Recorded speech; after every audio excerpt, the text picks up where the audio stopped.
Hey guys, welcome to another weekly episode of the Market Pulse with Dana and David.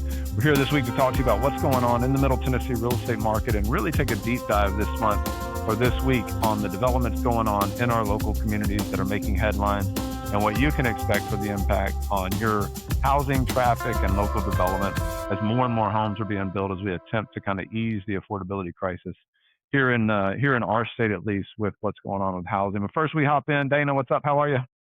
Great. How about yourself? Doing amazing. Just got back from the Masters. It was a beautiful weekend in Augusta. The first time Bet. I've ever been. Man, it was. How often can you be outside and just the weather be perfect? Someone said to me, I said I've heard it's kind of like Disney. It did have a little Disney-esque feel. They said the only thing at Disney is they say if you survey all the people at Disney in each family group, there's usually one person that's not happy about being there, right, or kind of been out of shape about something. Uh, Stressed. at the Masters, I think 100% of people were happy about being there.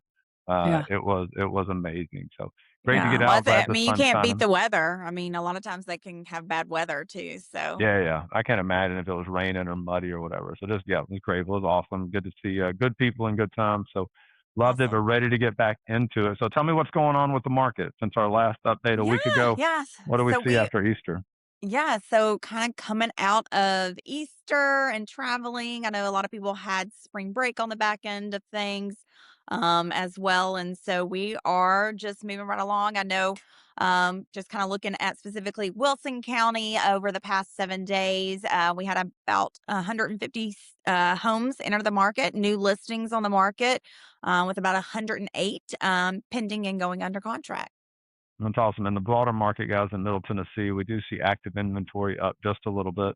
Curious stats over the last week, the number of price reductions was actually pretty high, over 800 price reductions in the last week. Not something we would normally see in Say an price April. improvements, David. All Price right, improvements, well, adjustments. we are. It depends on what side of the contract you're on, right? If I it's know, a I if know. it's a seller, they're improving the price. If it's a Yep. buyer, it's reducing it, right? Um, no, but so we're seeing sellers increase motivation, right? The best way to do it. We know that sales are a function of marketing and pricing.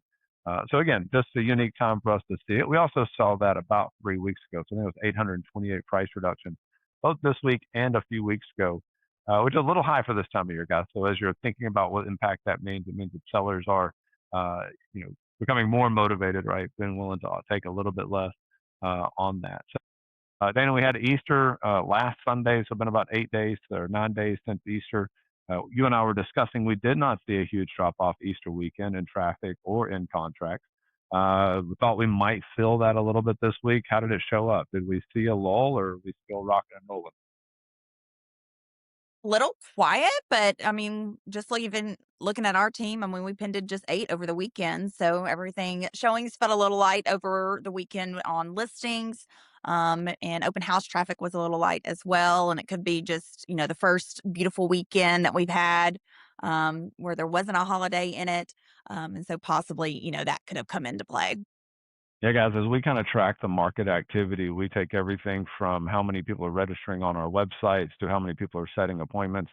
Well, the ones that are setting appointments, how many are signing a listing or buying agreement to hire us to move forward?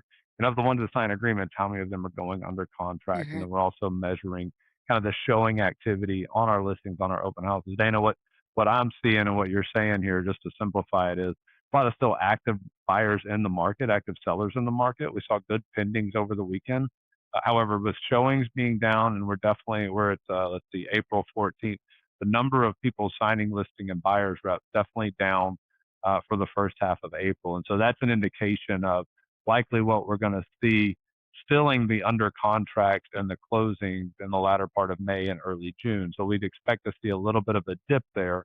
And I think probably going to be led mostly by what do interest rates do, what happens with the war in Iran, and things like that. So potentially, guys, if you're considering making a move, maybe a small window of opportunity in late May or early June where there's going to be less buyers in the market, which is going to increase competitiveness and your opportunity to get a listing under contract under really attractive terms, right? Yeah. And I actually heard a statistic today with my coach out of Oregon, and she had said that 90% of buyers who are going to enter the marketplace for 2026 will have their loan applications made by the end of May. Yeah, that makes sense, right? People are trying to start to understand what they're gonna look like to move. I think overall, we would expect about 4,000,000 sides this year. High end of that, I think at the beginning of the year where they're quoting somewhere potentially up to like 4.7. I think that was highly optimistic. A lot of people expecting 4.2. Again, guys, I think we're probably hovering around a 4 right now, which shows you that we're really under where we thought we'd be. Interestingly enough, though, locally, just what is that, Benji? Somebody do think came to the house. Sorry Look, about that. it's like when we had like Mr. Rogers and like a guest would show up at the door, right? Like I think we should start having a Benji moment of this Yeah, podcast. We can just bring him right. in. Well, baby Bo is the baby now, though. Oh, So we that's got right. That's Benji right. and Bo. Well, You know, I'm so we'll, good we'll with come up names. with a separate podcast for that. All right, Benji and Bo. Got it. All right, back to the market. Seeing what's in there makes sense. Really curious to see how it plays out. Again, I do think the biggest impact on this is going to be how long this war in Iran drags out. Uncertainty always slows down the market. And so we're also seeing interest, or excuse me, inflation really kind of being a challenge at the moment. The war is going to compound that issue. A lot to unpack over the next few weeks and few months. Again, I think if you're in Middle Tennessee, we have such a unique market and it's very well protected and insulated because of the job diversity and the amount of people moving here. Always a good time to buy or sell as long as you're doing it under the right terms and you have a good agent by your side, right? And all right, so let's hop in. Let's talk a little bit about the developments going on. We're going to focus on Wilson County specifically because Lebanon has become such a hot spot for attraction, one of the fastest growing housing markets in the state, possibly even in the country. Just all of these developments coming in. Dana, what's the reaction when you're talking to people around town or at church or the ball field about all these Yeah, developments growing here? yeah. There, people still want the feel of a small town.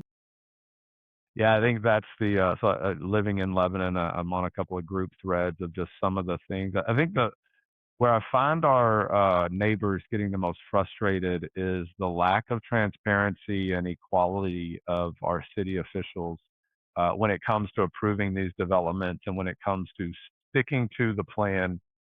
Um, we have a development on North Maple Hill Road. I tend to try to stay out of the arguments one side or the other because obviously we do this for a living. I love growth and development.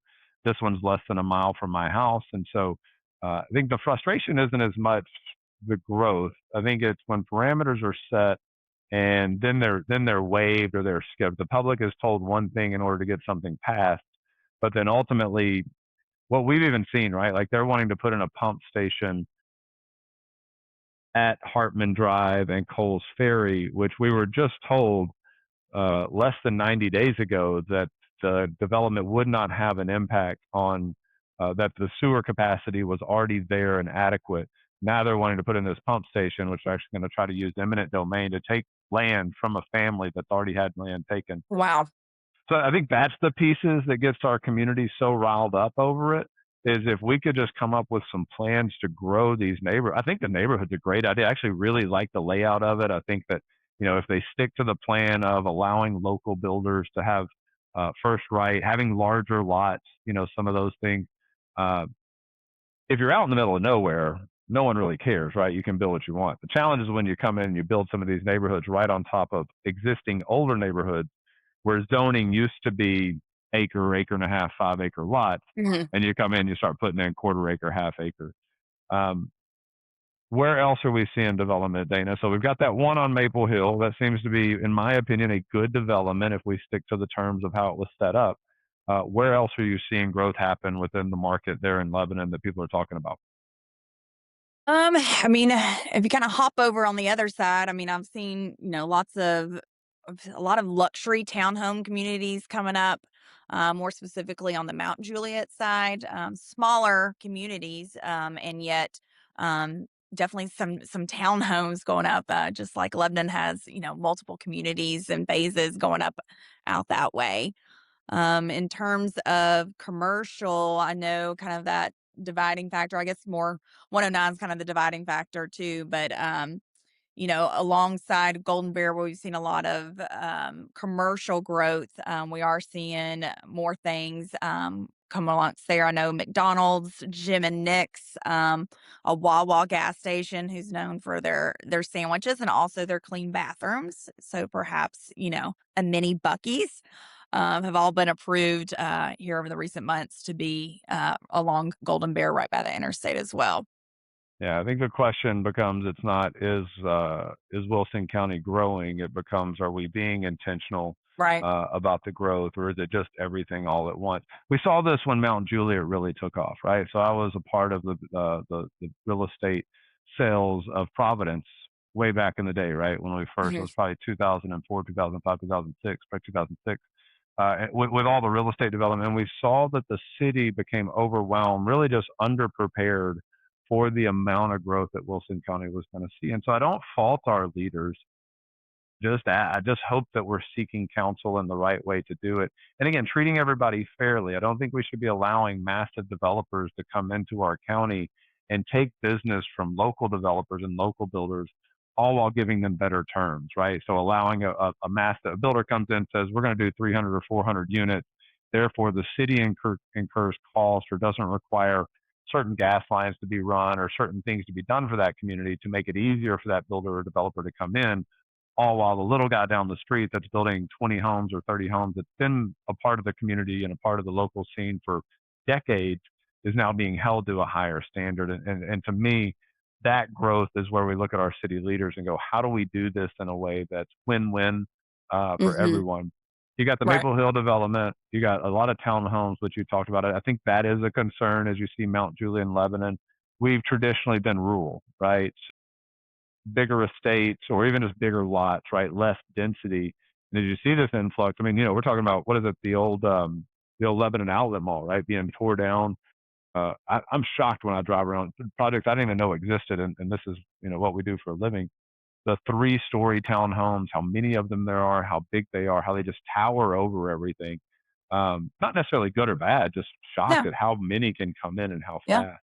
Yeah. Um, And then you got Barton Village over there. I mean, the Hartman Drive exit is just blowing up as well. Yeah, and excited about that one, right? Like, it Yeah. reminds me a lot of Providence, and I say excited as someone that just loves to watch it's just fun to watch the development of land and the city grow and the economic impact that that has.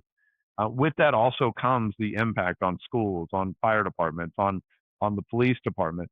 And trust me, they are charging a pretty penny for these impact fees. It's taxes. Oh my goodness. I mean, they are collecting money to account for it. It's just, are we using that money adequately? And then Right. you take a sewer system like Lebanon, right? And you go, man, surely that's got to impact, right? You just can't have all those people coming without it. So are we reacting and making modifications for the growth as opposed to pre-planning that? I do think they've done a great job planning Barton Village. Del Webb always does a great job Yeah. anchoring. And selfishly, I love the attraction of the restaurants and the shopping and the stuff that it brings closer. Then you go full north side of town. I almost think way up north in Wilson, parts of the county we would have never thought got developed. You've got some townhome communities coming up near the lake, up near the county line, and so just a lot of these developments coming in. Guys, if you have an opinion on what's going on in your local community, or better yet, want us to do some research on a certain area or certain growth, drop us a comment or a like, shoot us a message. We'd love to go back and do a little bit of research. We are looking for communities that are having conversations on social media about what's right and what should be done, and trying to help bring awareness to the situation so that we can help have a say and help our neighbors, you guys, have some input and some conversations around what's going on in your neighborhoods and in your neck of the woods. Dana, did you know that people actually move into Watertown?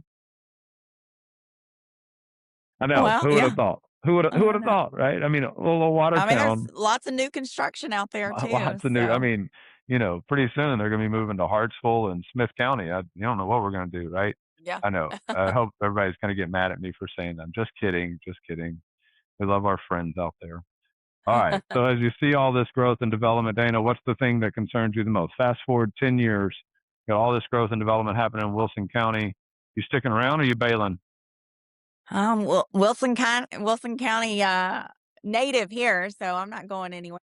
Born and raised. You can't leave. I don't think No, they'll let no, you. I'll I don't just know. stay in my bubble over here in North Mount Juliet. No, I Okay. just hope just seeing, I grew up here in the 80s and 90s, and I can remember when Mount Juliet got its first stoplight, and Mount Juliet Road was 2 lanes, and it's just the infrastructure, that is always the concerning part. And just like you mentioned, everything that the impact and development, does not only to the land disturbance, but the impact to our cities as well.